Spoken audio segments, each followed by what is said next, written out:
Bienvenidos nuevamente a las clases de obstetricia. Ahora vamos a tomar el tema de embarazo prolongado. Pues la importancia de este tema es la identificación o el cálculo de la edad gestacional adecuada para la toma de decisiones del momento de interrupción del embarazo. Entendemos por embarazo cronológicamente prolongado a aquel embarazo que ha excedido y continúa más allá de las 42 semanas de gestación, con incremento de la morbimortalidad neonatal. Se presenta en el 7% de todos los embarazos y el incremento del tiempo prolongado del embarazo, más allá de las 42 semanas, va a llevar a un incremento de los riesgos perinatales en el producto. Algo que debemos recordar y que debemos tomar en cuenta es el cálculo de la edad gestacional. Cuando tenemos una paciente que acude a la consulta con la sospecha de embarazo, lo primero que tenemos que preguntar o lo primero que debemos tener en cuenta es la fecha de su última menstruación. La fecha de última menstruación es el punto de partida del inicio del embarazo. Sabemos que en realidad la fertilización, la fecundación, se ha producido aproximadamente 2 semanas después de la fecha de la última menstruación. Pero sin embargo, para fines prácticos, tomamos en cuenta o tomamos como punto de partida el inicio del embarazo desde el primer día de la última regla. El cálculo de la fecha de la última menstruación es fundamental para hacer el diagnóstico de un embarazo prolongado o no. En el carnet de control prenatal que nosotros manejamos en la institución donde nosotros estamos trabajando y en Bolivia, en el acápite de estimación de la edad gestacional se coloca la fecha de última menstruación y al lado tenemos un acápite que dice si confiamos o la edad gestacional es confiable por FUM o por ecografía. ¿Cuándo vamos a confiar en la última menstruación como dato exacto? Primero, que las últimas 3 menstruaciones previas a la última regla que haya tenido la mujer tienen que ser regulares. Haber empezado o haber durado entre 3 a 7 días y haber tenido un intervalo de aproximadamente 28 días más o menos 7 días. Si así ha sucedido, confiamos en la fecha de última menstruación como un dato fidedigno. En caso de no tener el registro exacto de la fecha de última menstruación, que haya irregularidad menstrual o que simplemente la paciente no conozca su fecha de última menstruación, podemos recurrir al empleo de la ecografía para hacer el diagnóstico de la edad gestacional. Idealmente, como vemos en el gráfico, la ecografía del primer trimestre del embarazo, antes de las 12 semanas, es la ideal para hacer el cálculo de la edad real del embarazo. ¿Por qué? Porque esta ecografía, que usualmente se realiza por vía transvaginal, tiene un margen de error de entre 4 a 5 días en relación a la edad real gestacional. ¿Sí? La ecografía del segundo trimestre del embarazo, entre las 12 y las 24 semanas, tiene un margen de error un poco más amplio, llegando hasta los 10 a 14 días del error en relación a la edad real del embarazo. Y la ecografía del tercer trimestre tiene un margen de error que puede inclusive llegar hasta los 21 días de error en margen de la edad real del embarazo. Por ejemplo, si por la fecha de última menstruación tengo para hoy día un embarazo de 7 semanas y la ecografía del primer trimestre me dice 6.5 semanas, el error es de 2 días en relación a la edad gestacional. No ocurre lo mismo con una ecografía del tercer trimestre, que nos va a hacer tomar la conducta equivocada. Por ecografía probablemente nos estará hablando de un embarazo de pretérmino o un embarazo posttérmino. Por eso debemos tomar en consideración la ecografía del primer trimestre del embarazo. ¿Cuáles son los factores predisponentes a la prolongación del embarazo? En primer lugar, cabe recalcar la datación errónea de la gestación. Es bien importante nuevamente mencionar que debemos tener una buena anamnesis con la paciente, ser muy minuciosos en cuanto a la investigación, en cuanto a las preguntas que realicemos de la fecha de la última menstruación.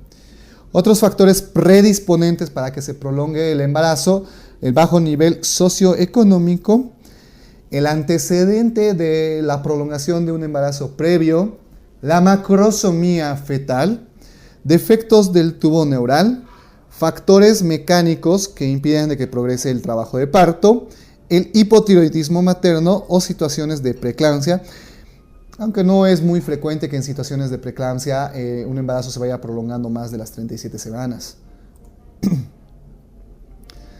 Como habíamos mencionado, el diagnóstico del embarazo prolongado va a ser clínico en relación a la anamnesis, el cálculo de la edad gestacional a partir de la fecha de última menstruación y el diagnóstico ecográfico.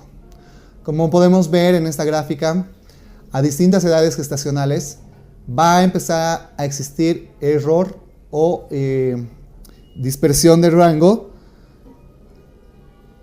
en cuanto a las ecografías. Por ejemplo, en la ecografía del primer trimestre, entre las 4 y 7 semanas de gestación,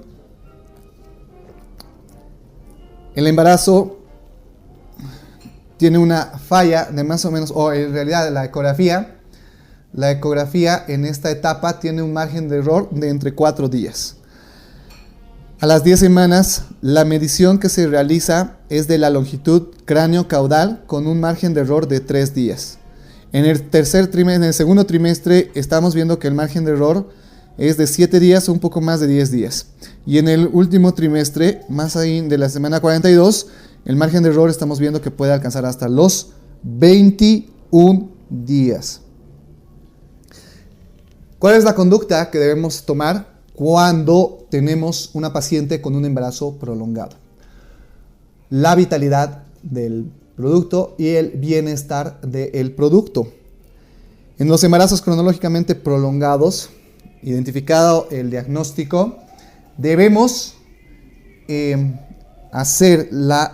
realizar la evaluación fetal. La evaluación fetal puede ser realizada por la ecografía obstétrica.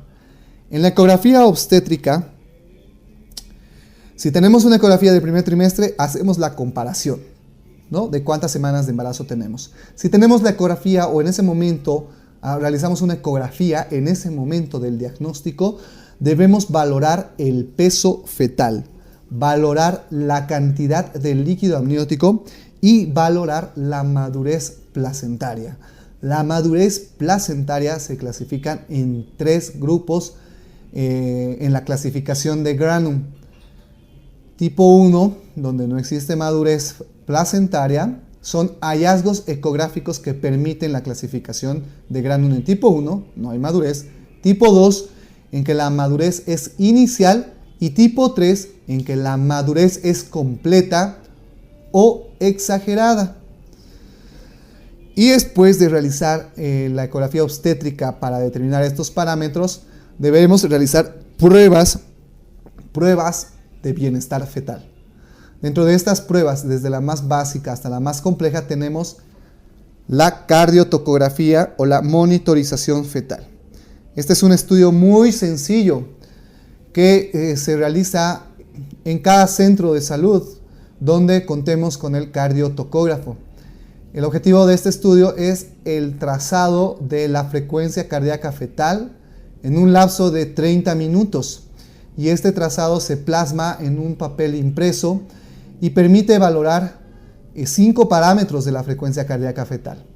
Permite valorar la frecuencia cardíaca fetal basal, permite valorar la variabilidad del latido cardíaco, las aceleraciones que pueden estar relacionadas o no con movimientos fetales o con contracciones, las desaceleraciones y también permite valorar la presencia o no de los movimientos fetales.